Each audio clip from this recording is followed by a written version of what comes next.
You know that sinking feeling before you even touch your laptop? That weight in your stomach when someone asks if you're looking for work and you just don't want to answer. Something just shifted in America. And most people completely missed it. Last year, 93 out of 100 workers said they'd be open to finding a new job. This year, that number crashed to 43. Half the country looked at the job market and said, "I'm done." That's not a trend. That's millions of people deciding at the same time that trying isn't worth it anymore. And if you felt that way, if you've scrolled through job listings at night thinking, "What's the point?" You're not lazy. You're picking up on something real. Something the news keeps pretending doesn't exist. Because while headlines say unemployment is low and the economy is fine, something totally different is happening in real life. Applications vanish. Job postings describe unicorns. Interviews end with promises that never materialize. It's like yelling into an empty room. Over the next half hour, we're digging into what's actually going on. Not the cleaned up evening news version. The version real people deal with every day. Once you understand what's happening beneath the surface, everything confusing or broken right now will suddenly make sense. Let's get into it. When your safety net vanishes overnight. Before we zoom out, I need to show you something. What just happened in New York City tells you everything about how fragile this system has become. For years, delivery work was the backup plan everyone knew. Lost your job? Download an app. Start delivering food. Make money that same day. No resume, no interviews. Just sign up and go. That's what people believed. For a while it was true until it wasn't. 2 years ago, delivery drivers in New York City averaged 3x66 per order in tips. Not great, but workable. Last year, that average fell to 76 cents. Tips didn't just decline, they crashed 80% in 2 years. What happened? The apps changed one thing, one tiny thing most people wouldn't notice. They moved the tip button. Before, you'd see the tip prompt during checkout, built into payment. After the change, tipping became an extra step after you'd paid. And when something requires one more click after you're done, most people skip it. Not maliciously, just friction. For delivery workers, this was devastating. Tips in delivery work aren't bonus money. They are the pay. Base rates barely cover gas and time. Tips make those hours actually help with rent. When tips disappeared, the equation collapsed. Same routes, same orders, same effort, but suddenly you're taking home a fraction of what you counted on. Here's where it gets worse. New York City tried to help. They passed a law requiring higher minimum pay for delivery workers. Sounds good, right? Except when delivery fees went up to cover those wages, customers tipped even less. They figured drivers were already paid enough. What looked like help just moved money around. Higher base pay, lower tips. For most workers, take-home stayed the same. Sometimes worse, because they lost upside potential from good tips. This is what I mean when I say backup plans are disintegrating. Your safety net can vanish overnight because an app designer moved a button 3 inches, and there's nothing you can do about it. Now picture that instability spreading through the entire economy, because that's exactly what's happening, and it explains why so many people are giving up before they start. When hope becomes too expensive. So let's get to the heart of it. Why are people actually giving up? For years, the advice never changed. Stay flexible. Keep learning. Be willing to relocate. Network constantly. Show initiative. Do these things and opportunities will come. That was the promise. Work hard, follow the rules, the system takes care of you. And for a while, that worked. Changing jobs meant bigger paychecks. New certifications opened closed doors. People believed effort mattered because they saw results. It was real and tangible. But something broke, and it didn't break loudly. Look at current worker surveys. More than half expect layoffs to increase over the next few months. Not stay the same. Increase. When asked if the job market will improve, 40% say it'll definitely get worse. Another 40% say it won't improve at all. That's 80% of working Americans who see zero reason for optimism. When 8 out of 10 people think things are declining or stuck, that's not pessimism. That's total loss of faith. And this is where psychology gets heavy. Job searching isn't just time, it's emotional energy, the kind that runs on hope. Think about what's involved. You redo your resume, trusting someone will read it. You spend an hour on applications, believing there's a real job behind the submit button. You prepare for interviews, hoping the position still exists when they decide. Every action requires believing your effort leads somewhere. When that belief dies, everything collapses. This is the shift happening nationwide. People are calculating in their heads the emotional cost of job hunting, stress, rejection emails from bots, weeks of uncertainty is starting to outweigh any potential payoff. So the question changes, not how do I move up, but how do I keep things from getting worse? Staying at a job that barely covers rent feels safer than risking unemployment. Even when your paycheck doesn't stretch like it used to, at least you know what's coming. Predictability beats possibility. Security beats growth. This is the new math. This is why workers are frozen, not because they're happy or satisfied with salary, but because uncertainty of moving feels more dangerous than certainty of staying put. Here's where it gets tricky. When masses of people stop job searching simultaneously, the system shifts. Hiring slows when fewer qualified people apply. Openings sit longer, not because talent disappeared, but because confidence did. From outside, this looks stable. Fewer people quitting, fewer job changes. Everything looks calm. But underneath, pressure builds. People feel stuck, frustrated, scared, and they're not moving. The system looks calm, but isn't healthy. It's frozen solid. The numbers that lie to your face. Now let's talk about why the official story is so misleading. This is where frustration really builds. Unemployment sits at 4.4%. Politicians hold this up like a trophy. Historically, 4% unemployment is supposed to be healthy. But here's what that number actually measures. It only counts people actively looking for work who can't find it. That's it. It doesn't count people wanting full-time hours, but only getting part-time shifts. It doesn't count people wanting better jobs, but who stopped looking because the search broke them. It doesn't count anyone too discouraged to keep trying. Once you stop actively looking, you disappear from that unemployment number completely, like you never existed. This is how millions struggle while the headline number looks fine. Right now, millions of Americans work part-time not by choice, but necessity. These aren't people who wanted flexibility. These are people who need 40 hours and 40 hours of pay, but can't get it. The system counts them as fully employed, even though they're scrambling to fill the gap. Simultaneously, millions more aren't counted as unemployed despite wanting jobs. Why?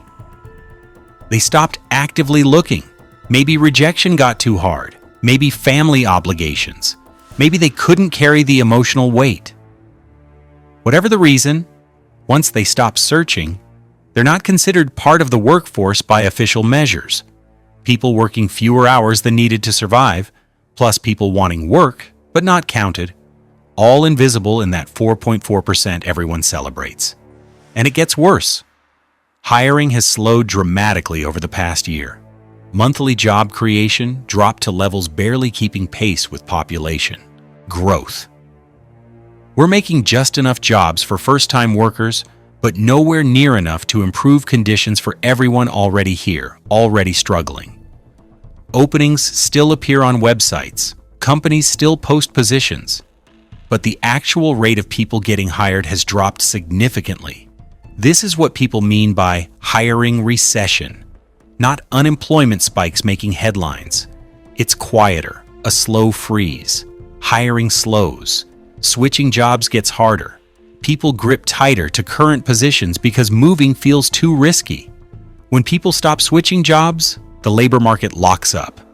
fewer openings filled, fewer workers leaving for better opportunities, fewer chances to negotiate higher pay or better conditions. Everything stops moving. What you're left with is a job market that technically functions but doesn't feel alive. Like a car engine still running but barely turning over. Not broken, but not taking you anywhere. And here's the key. This doesn't look like traditional recessions.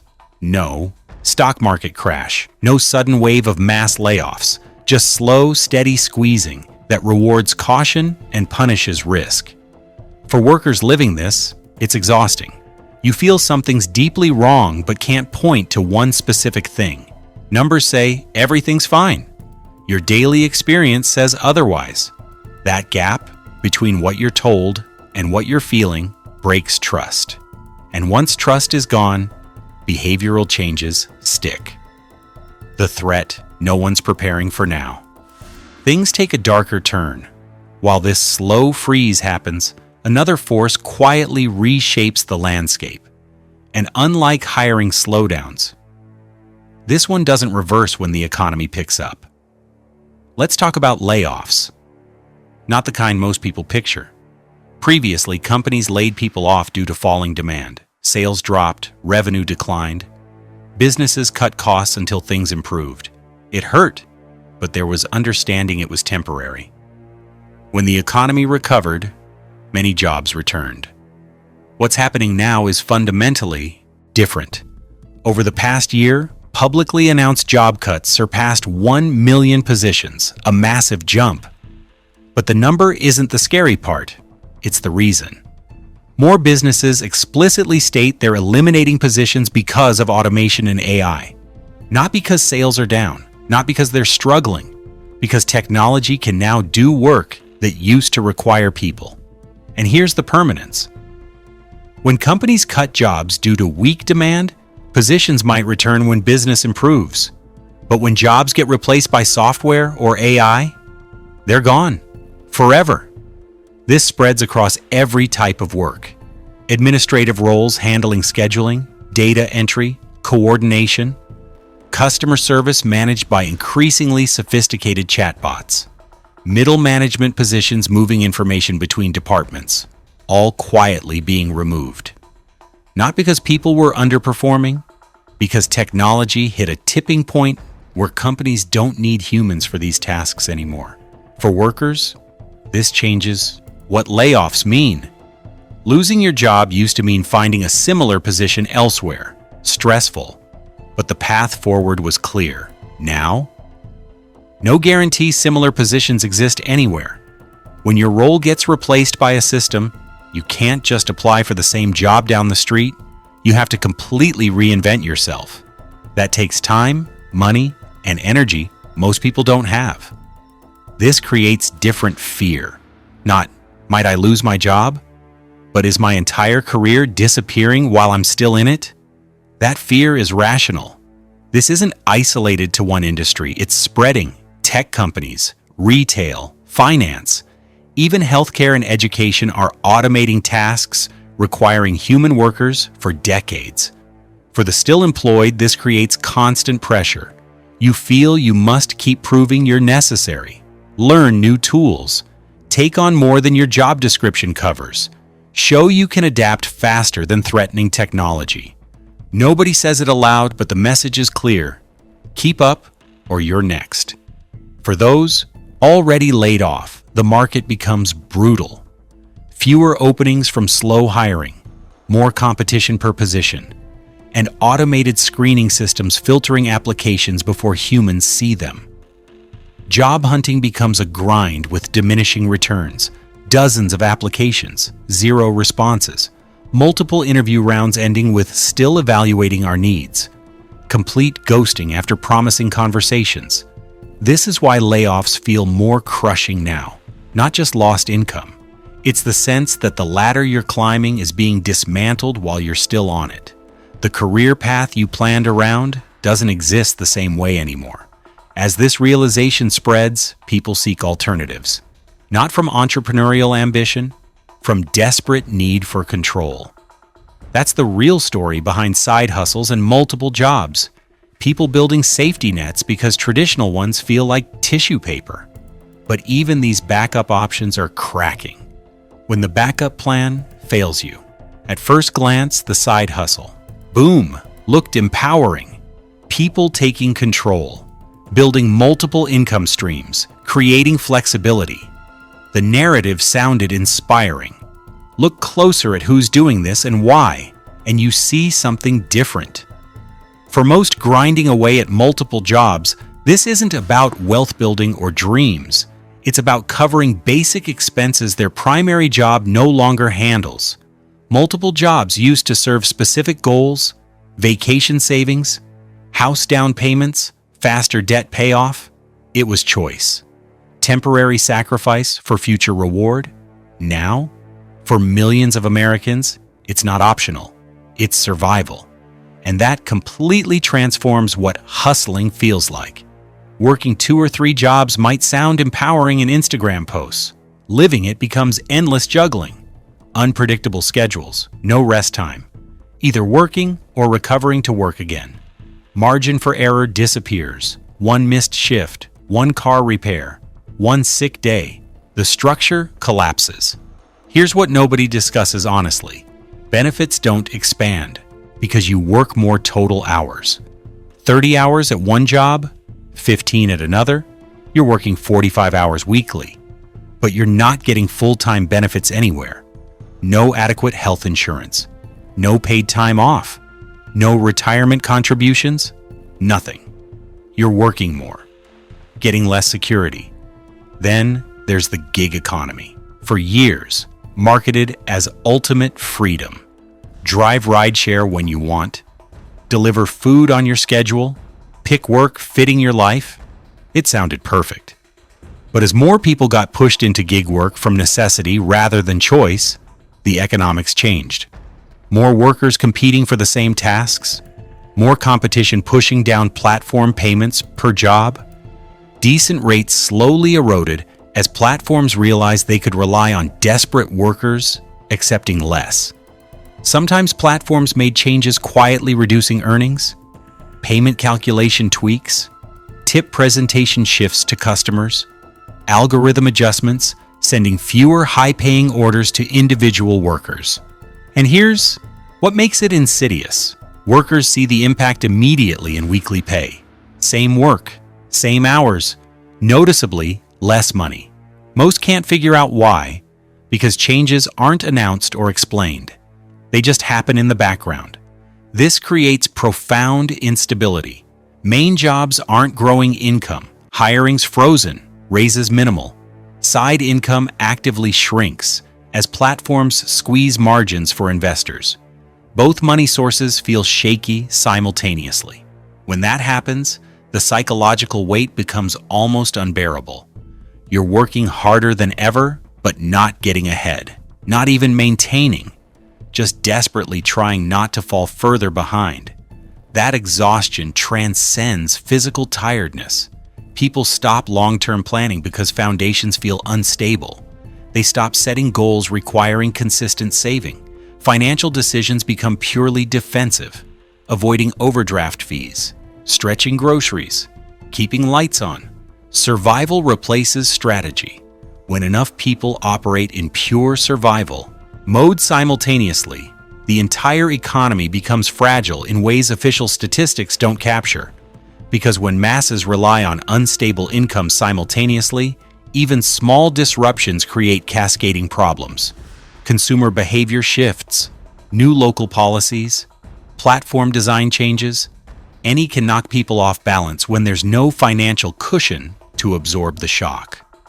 We just watched this exact scenario in New York with delivery workers, which brings us full circle.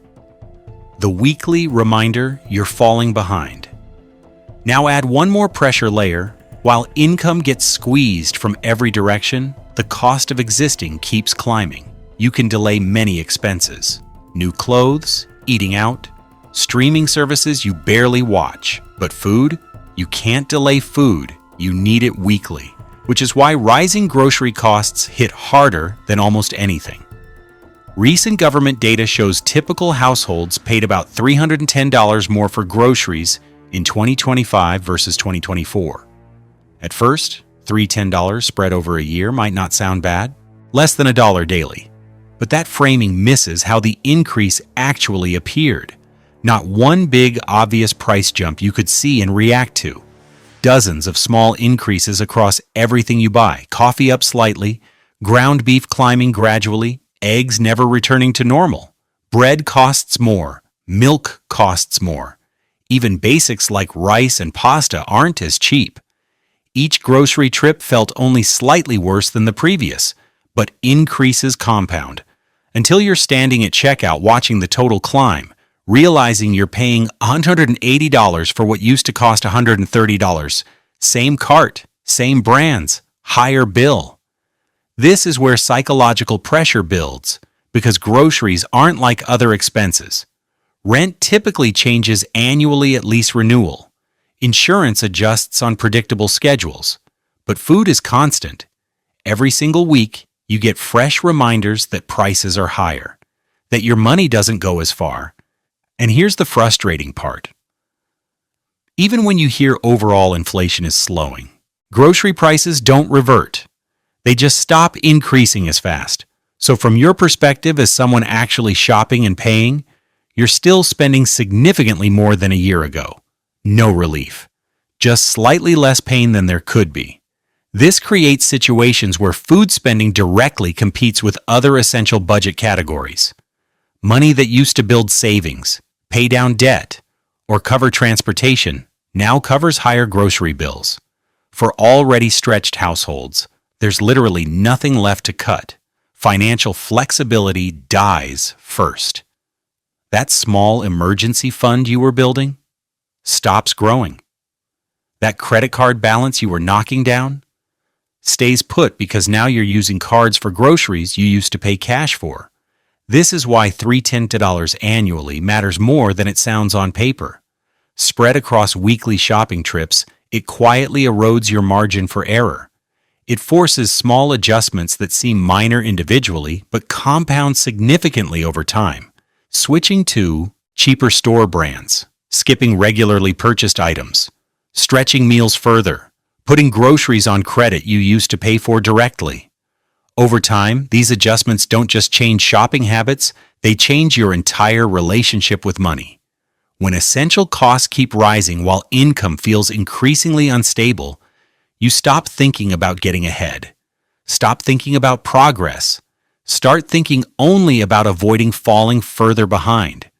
Budgets become defensive rather than aspirational. Every financial decision becomes short-term because you can't see far enough ahead for long-term planning. The goal shifts from building something meaningful to just maintaining what you currently have. That shift matters. It signals the basic system isn't working properly. Work is supposed to provide stability. The basic social contract says honest effort, paid bills, and responsible choices should at least maintain your standard of living.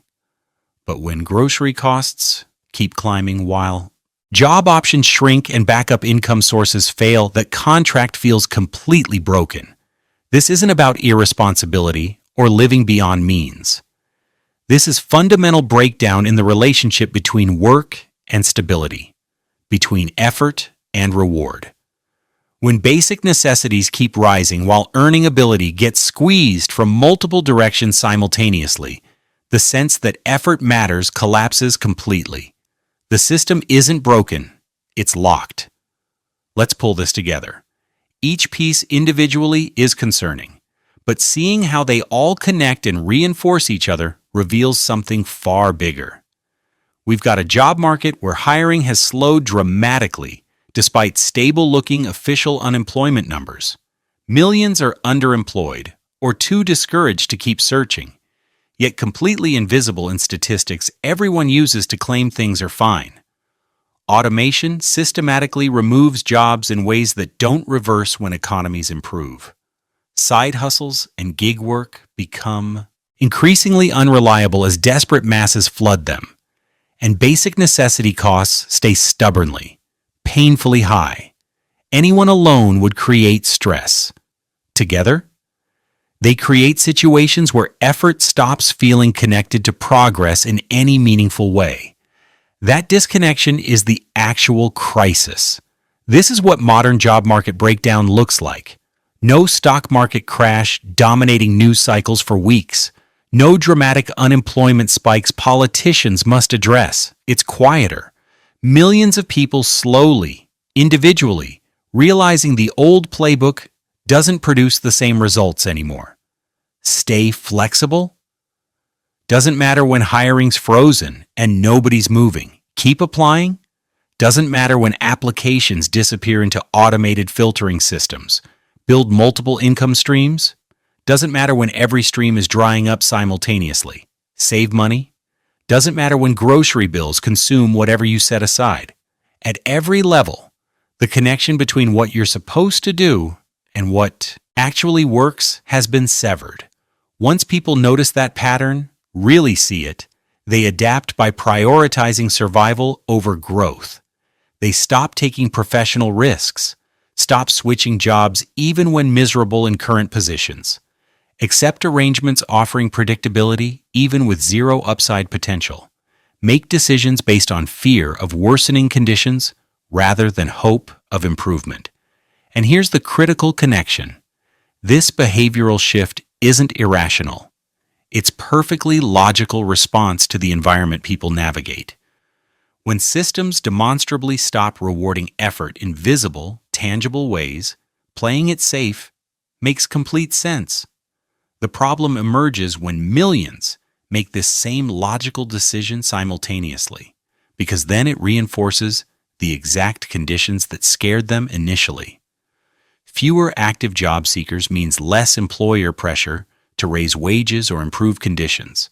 Less movement between jobs means less economic dynamism. Less risk-taking means less innovation and growth across all sectors. Everything slows further, and that's what we're living through now. Not dramatic headline-making collapse, but slow-motion lockup. The economy still technically functions, but doesn't feel healthy to people living in it. Jobs technically exist, but getting one feels harder than it should. Money is still being made, but keeping up with basic costs feels impossible. This is the reality behind hiring recession, not unemployment hitting 10% triggering emergency responses. It's the entire system feeling stuck in ways no official measurement captures. What this means for you. So where does this leave you? What should you actually do with this information? First, understand this isn't about panic. It's about clarity. When you know what's happening around you, you make better decisions. You plan with realistic expectations instead of hoping things magically return to how they were. The 2026 job market is fundamentally different than 5 years ago. Pretending otherwise sets you up for disappointment and frustration. If you're currently employed, focus on stability while staying alert to genuine opportunities. This doesn't mean never switching jobs or taking calculated risks. It means being more strategic about when and how you make moves. Don't leave decent positions without concrete alternatives lined up. Don't assume greener grass without real research. Simultaneously, don't get complacent because you currently have a job. Automation actively reshaping landscapes means you need to stay relevant. Keep learning. Stay aware of industry evolution. Make yourself valuable in genuinely hard-to-replace ways. If you're job searching now, adjust timeline and process expectations. It'll probably take longer than before. You'll probably face more rejection than expected. That's not reflection on your value or abilities. That's just current market reality. Be strategic about energy application. Don't spray resumes across every posting. Target places where you have connections or where specific skills clearly match needs. Use networks more actively than you might want. In tight markets, personal connections matter significantly more. If you're relying on gig work or side hustles to make ends meet, diversify if possible. Don't put everything on one platform or work type. Less dependence on any single income source means better positioning when inevitable changes hit. For everyone, regardless of situation, focus on building whatever financial buffer you can. I know that's easier said than done when costs are high and income tight, but even small savings create meaningful breathing room. Even small debt reductions provide more flexibility when unexpected events happen, because they will. The goal isn't perfection. It's giving yourself options when circumstances shift. Also, actively manage mental health around this. It's incredibly easy to internalize broader economic problems as personal failure, but it's not. The system itself is under strain. That's not your fault. You can acknowledge genuine difficulty without letting it destroy your sense of self-worth. Finally, stay informed about what's actually happening. Job markets keep evolving. Policies keep changing. New data emerges regularly that might shift your understanding of what's coming. The more you understand about what's really happening versus what you're told is happening, the better you navigate it all. The truth beneath the numbers. Here's what you need to remember.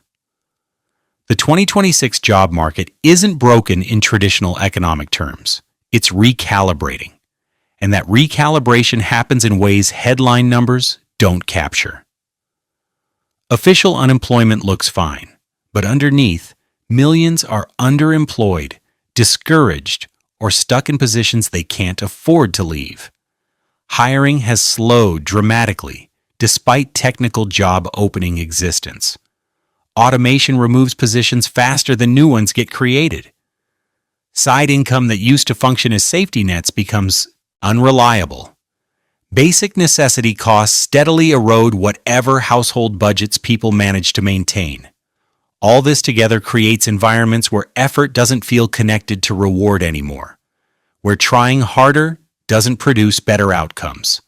When that happens, people naturally change behavior in individually sensible ways that create larger problems when millions do it simultaneously.